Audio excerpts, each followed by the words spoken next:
Está entrando no ar Programa Saúde Total, trazendo para o seu conhecimento assuntos como saúde familiar, mental, espiritual, física e muito mais para você. Com Ricardo Vasques.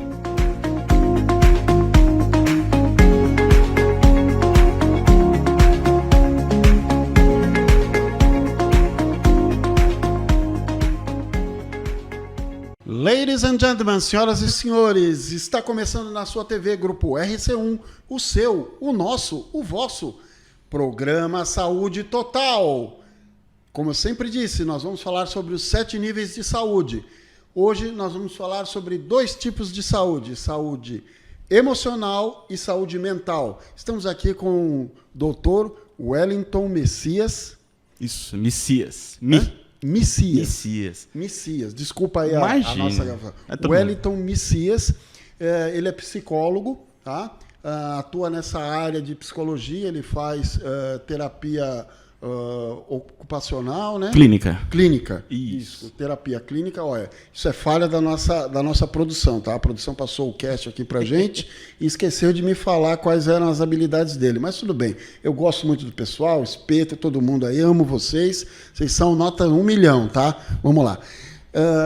Você então trabalha com clínica, também faz palestras, tá? Depois ele vai passar o telefone dele para contato, falar sobre palestras e tudo mais. Você vai falar o tipo de palestra, onde você fez, tudo mais. Perfeito. Dr. Wellington, fala para mim o que...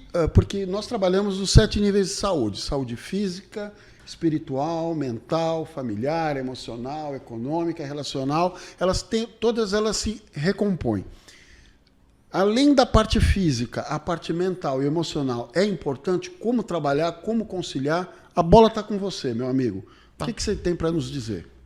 Bom, a minha área, obviamente, aí, a qual eu me identifico mais, aí, é saúde mental, né? E saúde emocional, né? Mas é como que a gente, vamos dizer assim, imagina um computador, né, sem software, né? Uma caixa de metal, não roda nenhum programa ali dentro. Correto. Né? Então, a saúde emocional e mental, né? Porque eu pessoalmente, eu trato assim, obviamente está tudo entrelaçado, tudo muito ligado de saúde emocional com saúde mental, né? Praticamente, não tem como falar de uma sem falar da outra. Certo. Mas eu sempre levo pessoalmente eu levo saúde mental para a questão do funcionamento do cérebro, né? Eu sempre relaciono assim, né? Pessoalmente. Né? E saúde emocional para as questões do pensamento e sentimento. Tá? Então, são mais as questões psicológicas que falam, que é o que a pessoa sente, como ela interpreta o mundo, como que ela lida com as pessoas, e pensamentos em geral. Saúde mental, eu já levo mais para o contexto da questão como eu falei, do funcionamento do cérebro. Ou seja, como que os hormônios se relacionam, como que os neurotransmissores agem no cérebro, se precisa de uma compensação medicamentosa ou não. E essa é a base para qualquer tipo de ação na vida. Né? Entendi. E então, vamos dizer assim, desde como você vai executar o seu trabalho, por exemplo, independente da área. Né? Se você não tiver com uma saúde mental, uma saúde emocional estabilizada, né? E não é nem legal, estabilizada, né? Você começa a apresentar dificuldade na execução do trabalho. Se você não está com o emocional legal, você começa a apresentar problema na questão de relacionamento, seja casamento, seja amizade.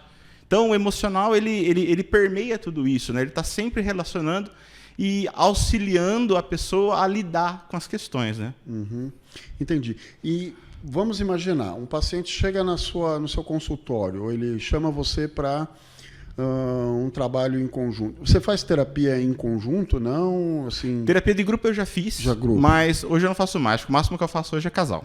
Casal, tá. Isso. Então vamos imaginar, uma pessoa chega lá no seu consultório, doutor e tal, não sei o que lá, papapá, e começa a se expor. Você faz uma... Logicamente você deve fazer uma anamnese aí na sua área e tal. Você consegue lá numas primeiras conversas, como você identifica se ele está precisando mais da parte mental do que emocional, ou ele está precisando das duas? Como é que você mensura isso? Tem alguma metodologia? Não tem? Tem algum estilo de trabalho? É experiência? É o feedback? O que você me fala? O primeiro contato vai meio no feeling. E, obviamente, pelas queixas do paciente. Né? Então, por exemplo, se a pessoa tem dificuldade para dormir, que são perguntas básicas que a gente faz em consultório, a pessoa tem dificuldade para dormir, alterou a alimentação de alguma maneira, ou pensamento acelerado, você já começa a elevar o caso para o lado. Pô, pode ser uma ansiedade. E o nível dessa ansiedade? Aí a gente vai ver, dependendo, de repente a pessoa é verborrágica, que chega, senta ali com você e vai embora. Se deixar, fala 1 hora ali, certo, direto.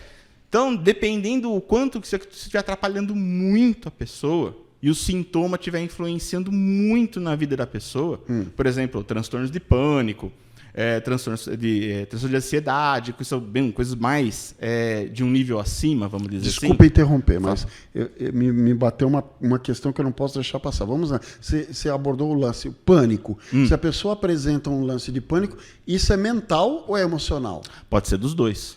Ah, tá. Porque se for mental, como eu coloquei aqui, na questão de precisar tomar medicamento e consultar um psiquiatra, então a gente vai encaminhar ele, a gente precisa entender também que não é só tomar medicamento. O medicamento ele é 50% do tratamento, porque ele inibe os sintomas. Então você vai começar a ter uma qualidade de vida melhor, um cotidiano melhor, mas ele não resolve o problema em si. Certo. E entender, pera lá, a pessoa desenvolveu um pânico, alguma coisa nesse sentido, um transtorno de ansiedade, tá, mas de onde que veio isso? Tem que saber a origem. Exatamente. Qual que ocasionou isso? Né? Ou se for um caso de ansiedade, por exemplo. Dependendo do caso, a ansiedade é tão presente na vida da pessoa que você tem que ajudar ela a lidar com essa ansiedade, para que ela mantenha essa ansiedade sob controle. E aí vem as questões do autoconhecimento e tal. Ótimo. E aí, você pegou o paciente lá, identificou que você precisa trabalhar os dois. Você trabalha eles em conjunto, você trabalha essas duas emoções, essas duas partes da saúde, a emocional e a mental, de forma conjugada. Logicamente são conjugadas, mas se você tratar primeiro uma, a outra, você trata as duas juntas.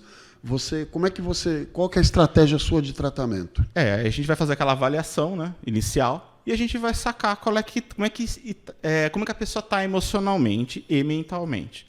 Caso a pessoa realmente, assim, é evidente, e isso está atrapalhando muito, aquela coisa, às vezes a pessoa vem desesperada. Né? Então a gente faz o quê?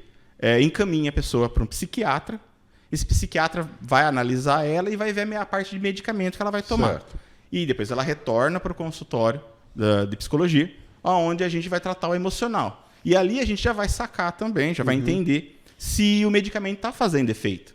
Entendi. E ali ela vai apresentar as queixas. Caso ela fale, eu estou tomando um calmante, mas ela está me deixando muito abatido durante o dia. Eu falo, volta no seu psiquiatra e vê a dose com ele. De repente ele pode substituir o medicamento e vai fazendo a regulagem disso. Enquanto isso, no consultório de psicologia, a gente vai tratando a ansiedade, ou o pânico, ou a depressão, ou o diagnóstico que for. Em termos de tratamento, você costuma passar algumas rotinas para o seu paciente fazer em casa? Sim, não? Você dá algumas orientações? Ou é tudo só na base de conversa e acompanhamento? Conversa e acompanhamento. Como seria? Tá. Aí a gente entra na questão mais técnica da coisa, né? E... vamos dizer assim, eu tenho uma dificuldade, até expor. Eu tento não ser técnico. Certo. Tá? Então, se eu psicologar aqui, não assuste. Correto. Mas, como é que a gente trabalha isso? É uma questão, dentro da psicologia, dentro do atendimento, é a questão da autenticidade. Que, na verdade, é ser sincero. Né? Então, quanto mais sincero o paciente conseguir ser comigo, mais sincero eu consigo ser com ele. E resolver o problema dele. Entendeu? Então, nessa lida de ele se relacionando comigo, eu vou sendo sincero com ele. Entendeu? Às vezes eu vou... Porque, na verdade, o psicólogo ele não aponta muito. Ele faz questionamentos para a pessoa pensar, para ela refletir. Às vezes acontecem questões do tipo, olha, sei lá, eu acho que o meu namorado não gosta de mim, porque ele faz isso, aquilo. Eu falo, pô, sei. E como que você reage? como que você anda tratando ele? Certo. E aí você vai colocando questões, né, aqui bem simplório, para a pessoa pensar, para voltar para, pô, realmente, eu acho que eu também estou faltando nessa história. Às vezes eu também estou deixando a desejar. Falo, por que eu posso fazer? Falar, tenta procurar uma outra maneira que reflita para ele o que realmente você sente. Entendi. Ou como realmente você pensa. E às vezes isso não está ficando claro. Aí a pessoa já dá aquele estalo, né? Pô, então é aqui que eu tenho que mudar? Entendeu? E aí vai, obviamente, dessa aprendizagem dela com ela mesma durante a vida, porque a sessão de terapia é 1 hora. Certo. Né? Onde a mágica, entre aspas, acontece é no cotidiano. É no dia. É a pessoa tomando decisões diferentes. É ela entendendo quem é ela e como ela reage às coisas. E como as pessoas reagem ao que ela faz. Isso vai causar a adaptabilidade. Tá. E quanto tempo dura um tratamento? Não tem prazo, né? Não tem uma coisa, mas em média, tem algum... Depende muito do caso, é muito particular. Tá? Tem gente, tipo assim, tem abordagens, por exemplo, como a psicanálise, que levam até o infinito. Né?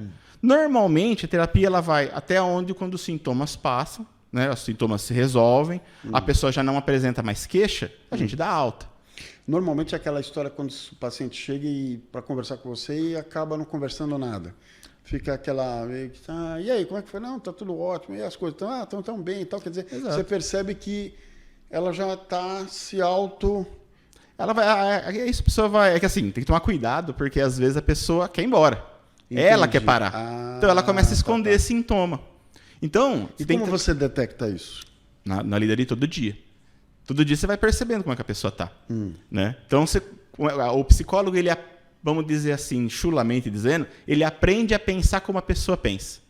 Entendeu? Então, eu sei qual é o caminho do pensamento da pessoa.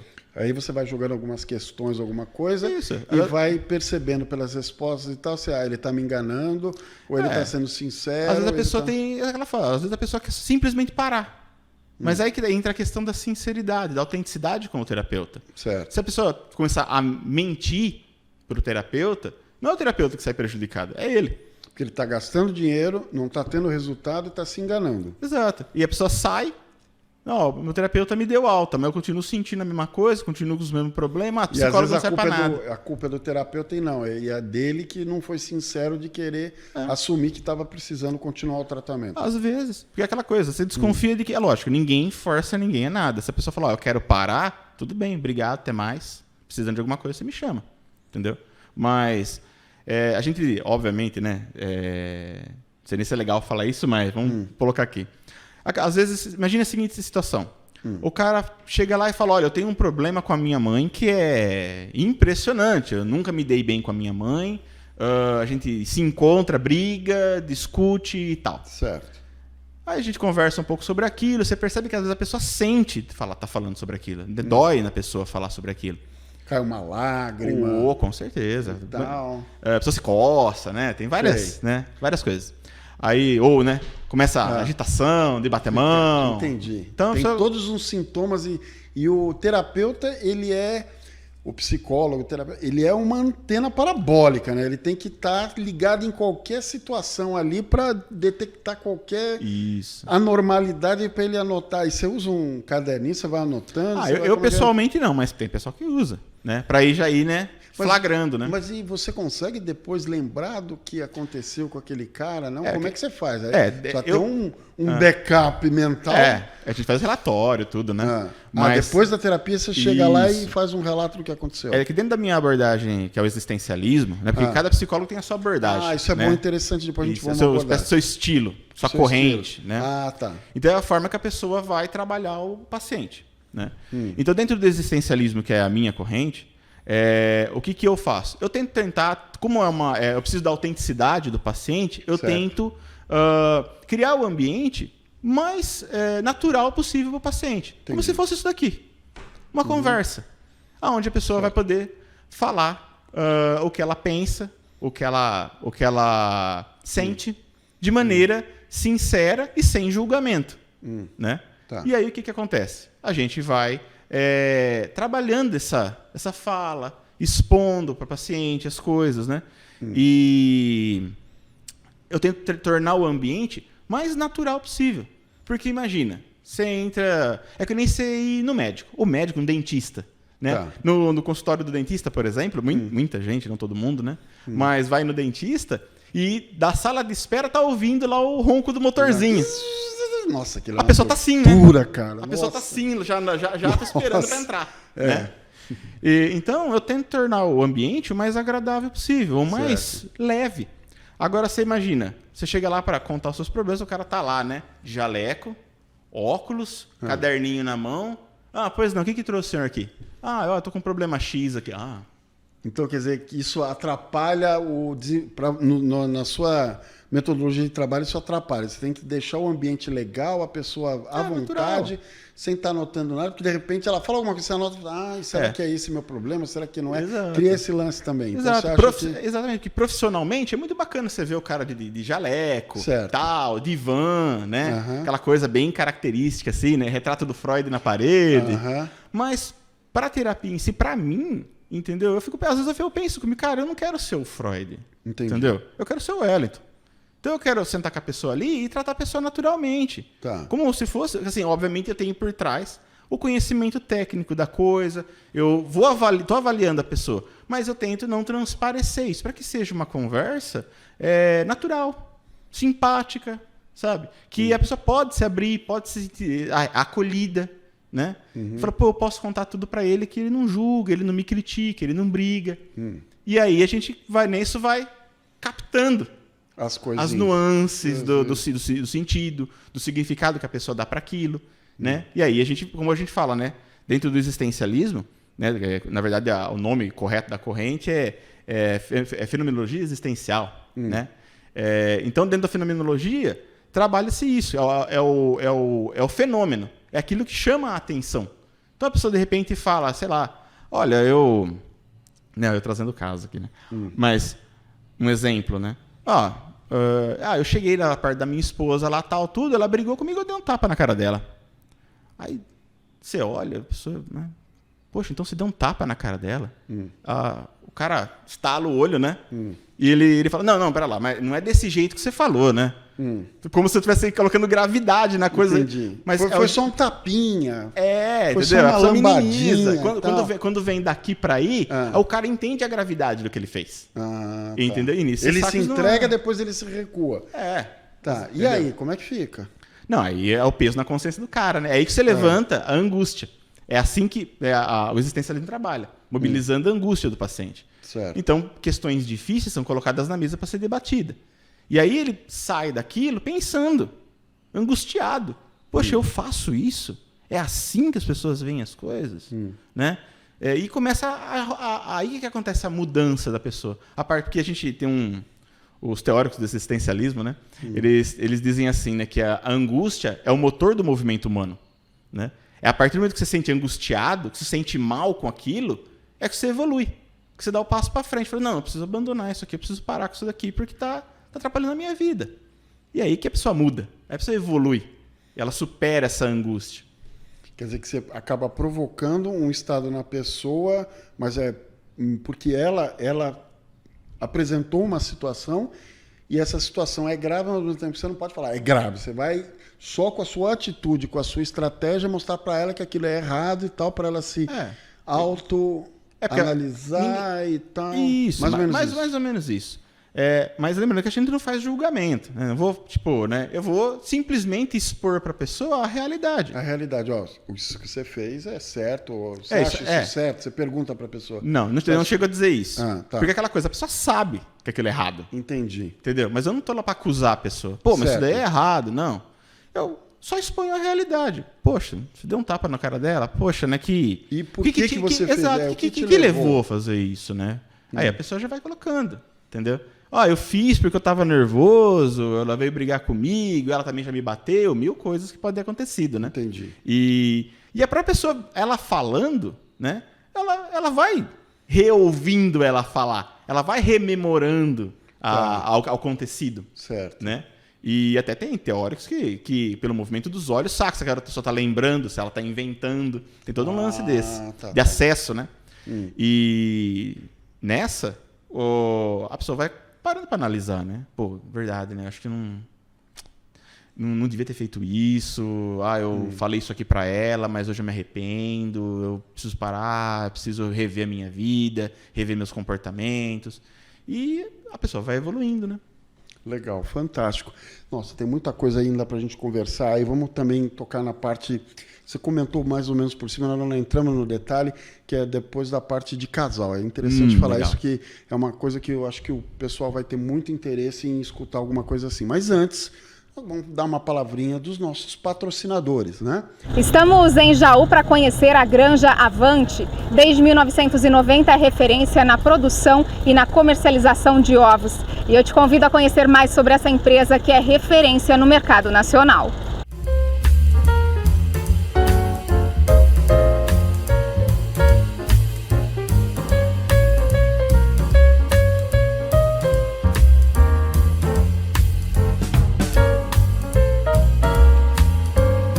A Granja Avante foi fundada por 5 irmãos na década de 90.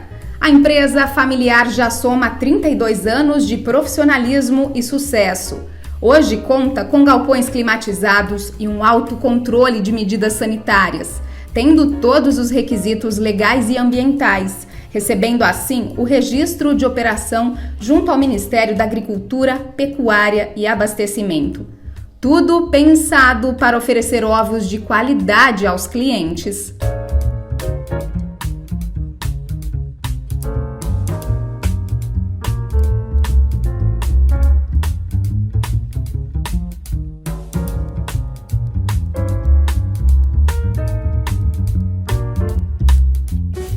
A Granja Avante é uma empresa familiar.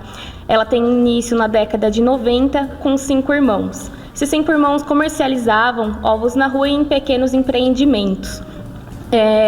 Com a expansão das vendas, acentua a necessidade de melhor qualidade, de buscar qualidade para esses clientes que eles estavam fornecendo, né? Aí surge a ideia de montar a granja e ter, assim, a sua produção própria.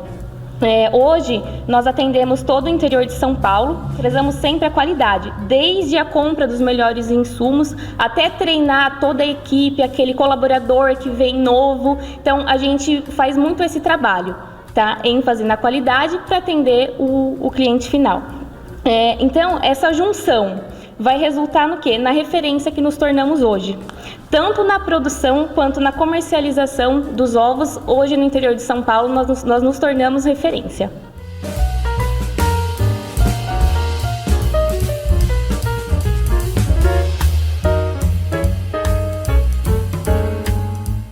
Atualmente, a Granja Avante faz a separação e a embalagem de 180 mil ovos todos os dias. E quem vai contar mais detalhes para a gente sobre a produção é o Diego Avante, ele que é o gerente da produção aqui da granja. Diego, como que funciona quando esses ovos saem da granja e chegam aqui ao entreposto? Qual é o processo que esses ovos passam até a chegada na casa do consumidor? Atualmente os ovos são catados na granja, né, e chegam para a gente aqui através de caminhões, 2 vezes ao dia. Isso garante que todo o processo dos ovos sejam frescos todos os dias. Os ovos chegam aqui, então eles vão ser pesados um a um e depois separados. Como funciona isso? Isso, através de máquinas a gente consegue fazer essa classificação por pesagem e embalando de acordo com o que o mercado pede. Cada ovo tem uma destinação, seria isso? De acordo com o peso dele? Exatamente, cada classificação, cada peso, né, tem uma determinada embalagem e na onde a gente manda para o mercado, conforme ele pede.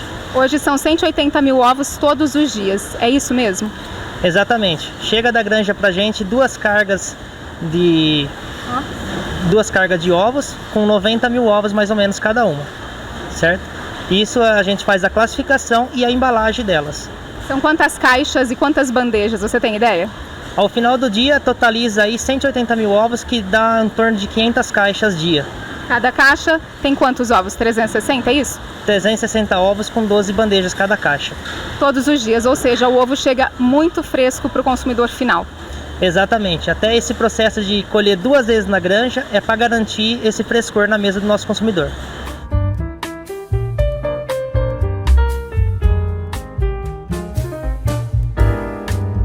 O cuidado especial desde a produção dos ovos, a coleta, até a entrega aos consumidores, fez com que a empresa Granja Avante recebesse o prêmio APAS em sua última edição no ano de 2019. Reconhecimento por todo o trabalho de uma equipe comprometida e dedicada ao longo de 32 anos. Granja Avante, tradição em ovos de qualidade.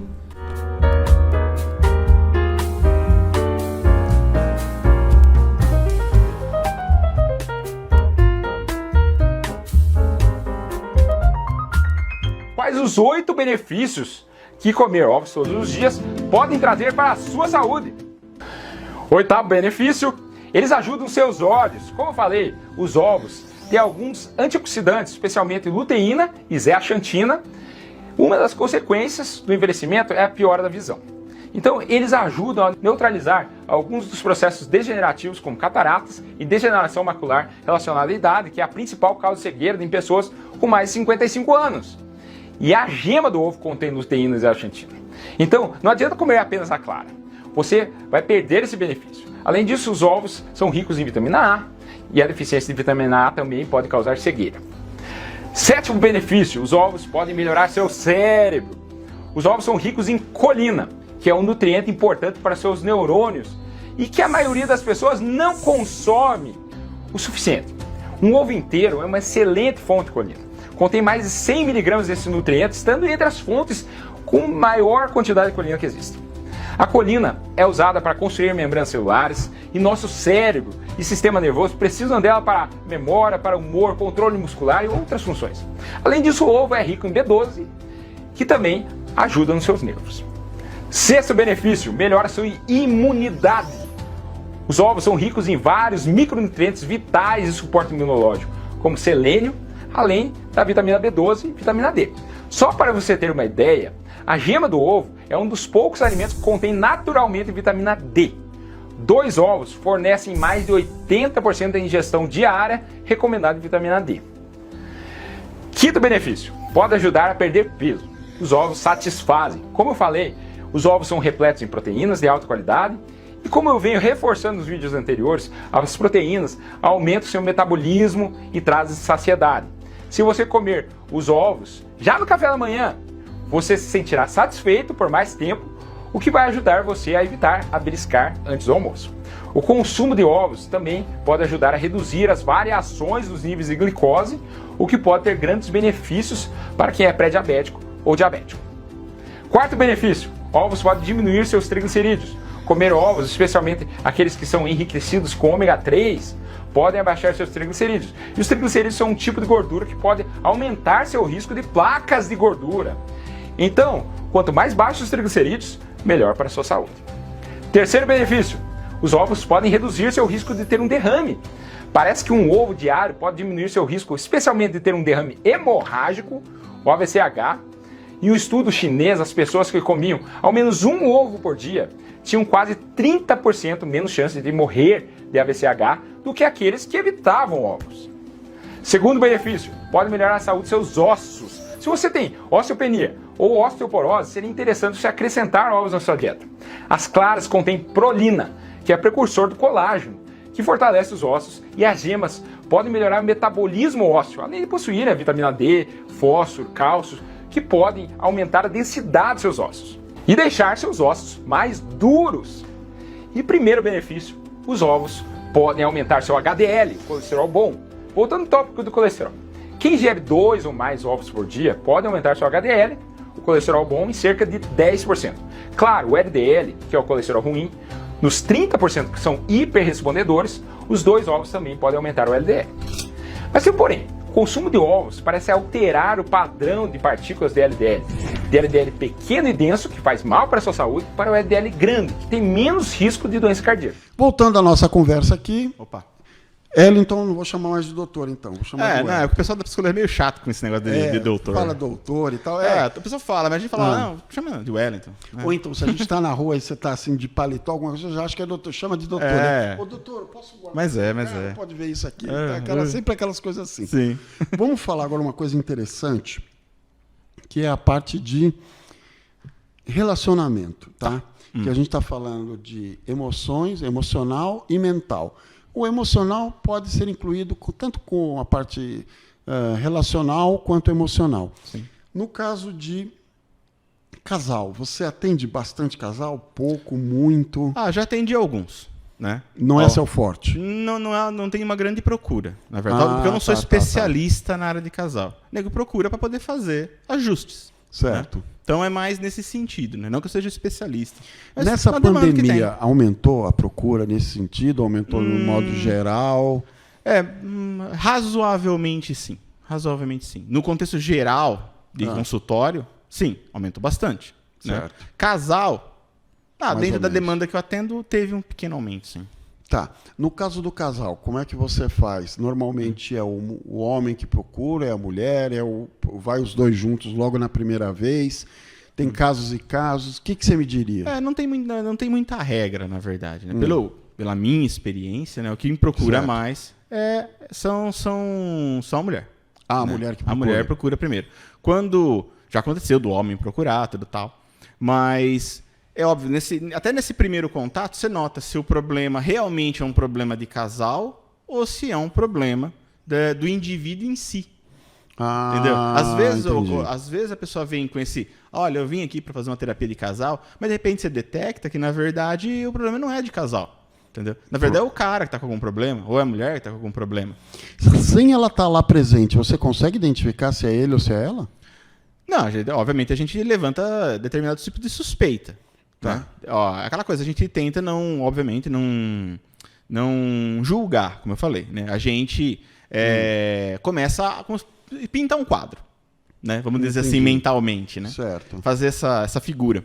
Que a pessoa vai contando, quantas coisas que acontecem, tal. De repente a pessoa traz uma informação parcial, né? Ou ela fala as coisas com meias palavras, você já detecta e fala, primeiro você não vai fazer, né? Tipo assim, isso. Não, você vai, né? Você vai falar, você só guarda. Aqui a pessoa falou com meias palavras. Quando é meias palavras é que ela está escondendo alguma coisa. Não necessariamente. Às vezes é o jeito da pessoa falar, mas já é um sinal amarelo. Né? Se a pessoa... Aquela coisa, né? A pessoa nunca me viu na vida. Né? E a pessoa chega para conversar, para contar as coisas e tal, para desabafar. Às vezes a pessoa tem vergonha de falar. Entendeu? Então a pessoa fala por cima. Né? Ela não dá a informação nua e crua. Né? Às vezes por vergonha. Às vezes porque realmente aconteceu alguma coisa, mas você nota que ali cria-se um ponto de interrogação, né? Que fala, aqui é um lugarzinho que você pra tem gente que investigar. Aprofundar, investigar. Isso, tem um pontinho de interrogação lá, um asteriscozinho mental que a gente coloca no assunto, né? Fala, aqui tá faltando informação. Deixa, depois eu vou perguntar sobre. A pessoa continua. E aí a gente vai sacando, né? E aí vai sacando. E às vezes, então, o cara chega lá, fala que é para casal, mas aí é dele. E é a mesma coisa com a mulher, né? Às vezes a mulher chega lá, não, porque meu marido é muito chato. Você vai ver, é a mulher que é chata. Ou não? Às vezes acontece. É o que eu falo, a terapia de casal, chulamente dizendo assim, né? De forma bem superficial, é uma afinação. Cada um tem seu jeito, né? E no casal não é diferente. Tem que conviver com isso aí. Exato. É uma afinação. É afinar as pessoas. Às vezes, muitas questões são questões de comunicação.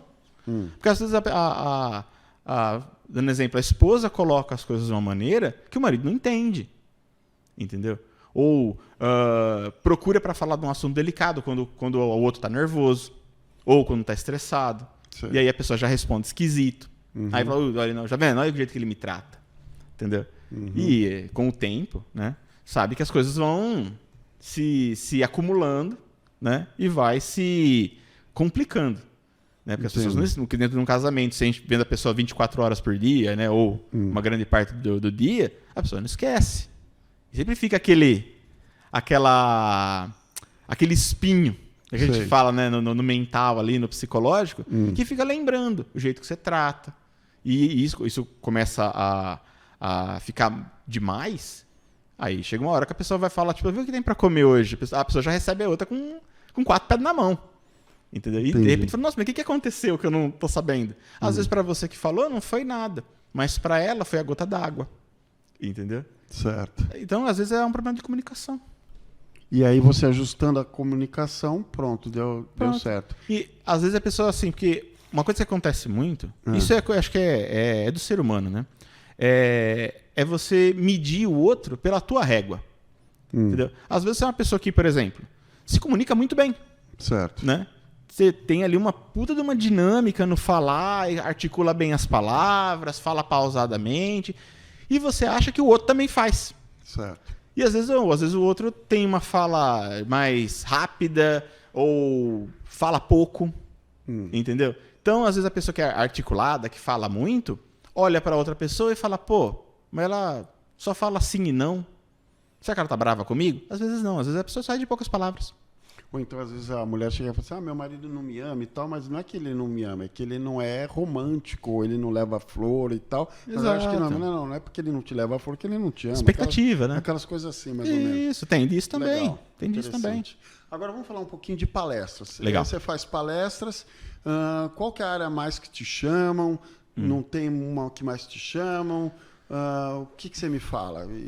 Assim, puxando pela cabeça aqui agora, normalmente, obviamente, são questões, né, motivacionais, que estão relacionadas à depressão, já me chamaram, para fazer uma palestra sobre depressão, sobre suicídio, agora Setembro Amarelo, né? Certo. Então tem essa, sempre jogado para esse lado da psicologia. Eu fiz uma palestra na ETEC recentemente, da Feira das Profissões, né? E até mandar um abraço pro pessoal da ETEC lá de Jaú, que... Grande abraço, pessoal. Me recebeu ali, sabe? Me pegou no colo praticamente, sabe? Que legal. Foi muito bacana. E eu fui lá para a Feira das Profissões, então eu fui lá meio que representando a psicologia. Então eu fui contar como é que é a área de atuação, como é que é o psicólogo. Tive um papo super 10 com o pessoal lá e o pessoal ficou impressionado do que era ser psicólogo, sabe? E o pessoal também tem essa coisa, vai sentar com o cara lá e vai conversar. Né? Mas quando você esmiuça, você abre o leque, né, de tudo que o psicólogo faz, de como que ele trata as coisas, de situação, a nega já fica espantada. Ele fala, nossa, caramba, né, meu? É tudo isso, né, vamos dizer assim, né? Não era só aquilo. Não é só sentar e bater papo. Não é só sentar e bater papo, entendeu? Legal.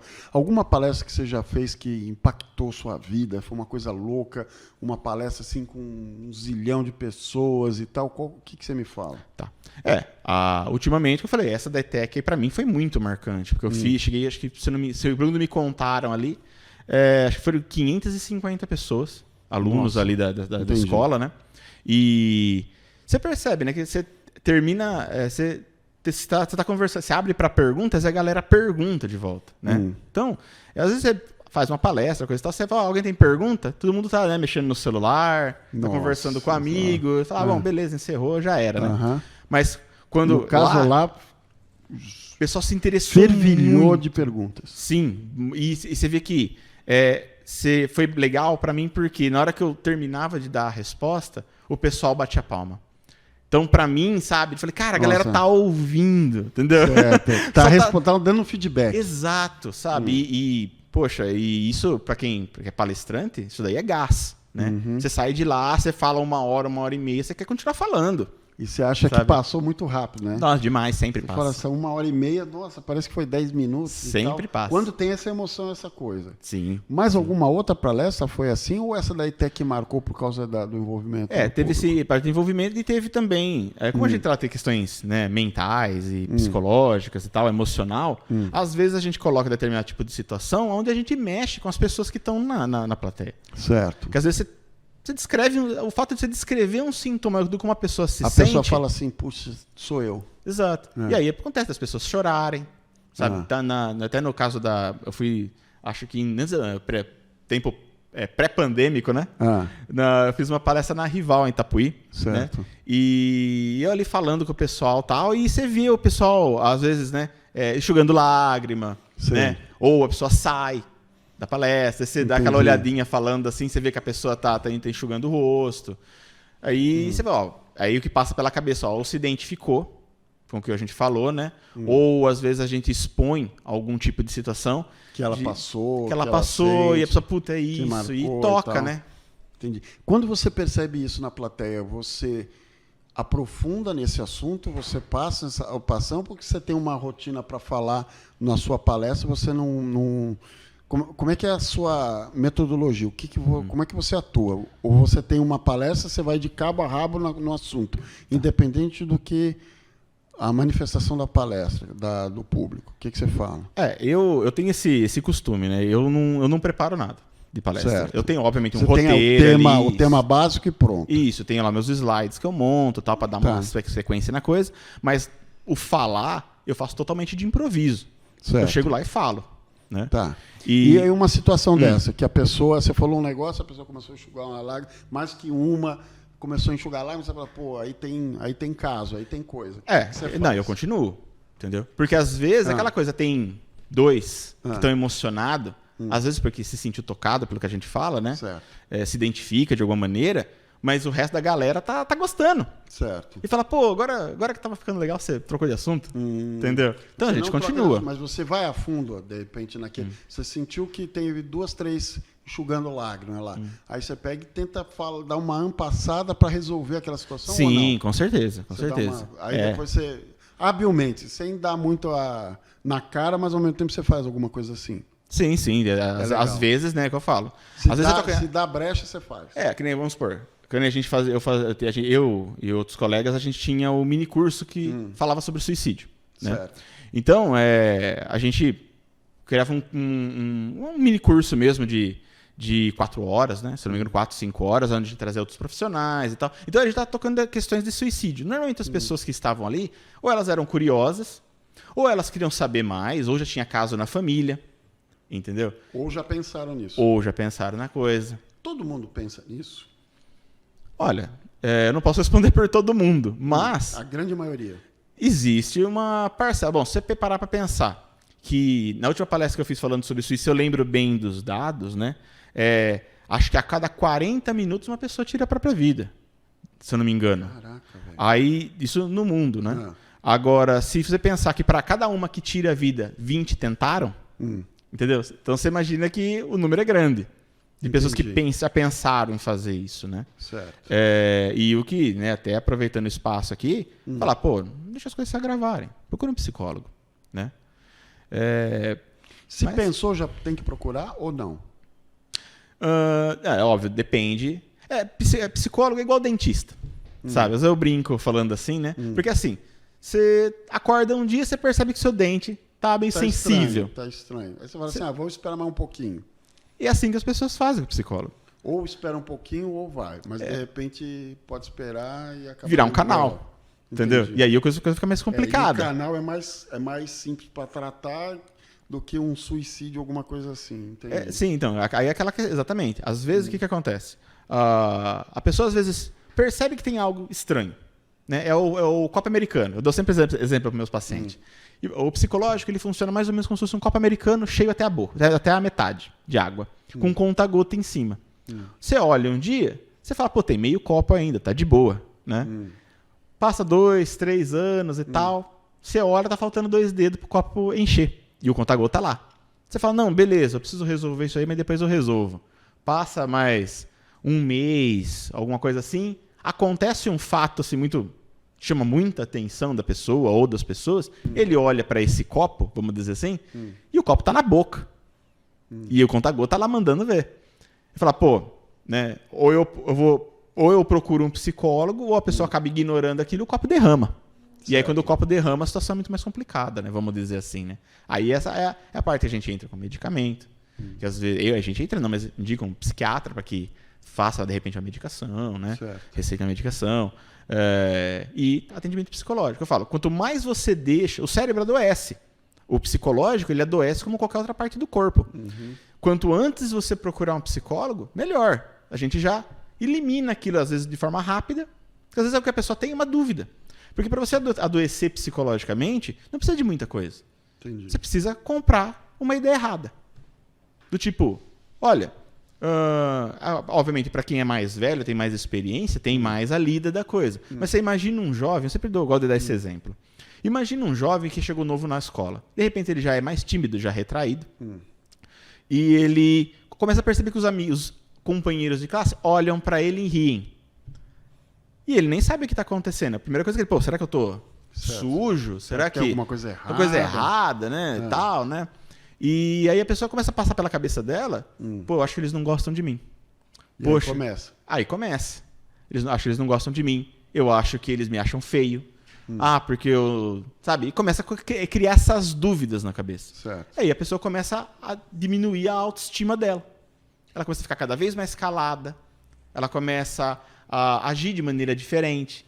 E se não procura um terapeuta, se não procura alguma coisa assim, o problema pode aumentar. Exatamente. Aí começa a desenvolver uma ansiedade, aí a pessoa de repente é exposta numa situação dessa, já começa a gerar uma ansiedade e por aí vai. Fantástico.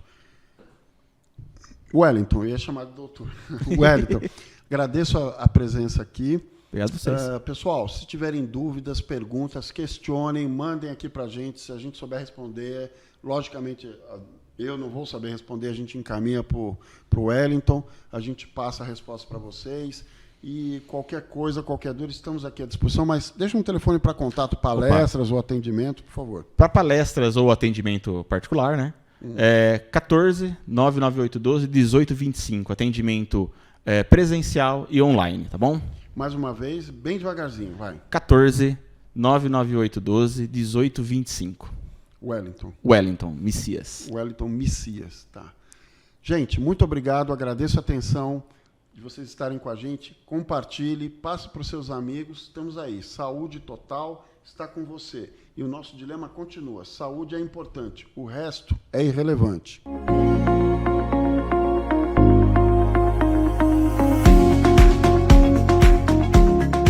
Encerra o programa de hoje. Saúde Total. Até o próximo programa. Espero você.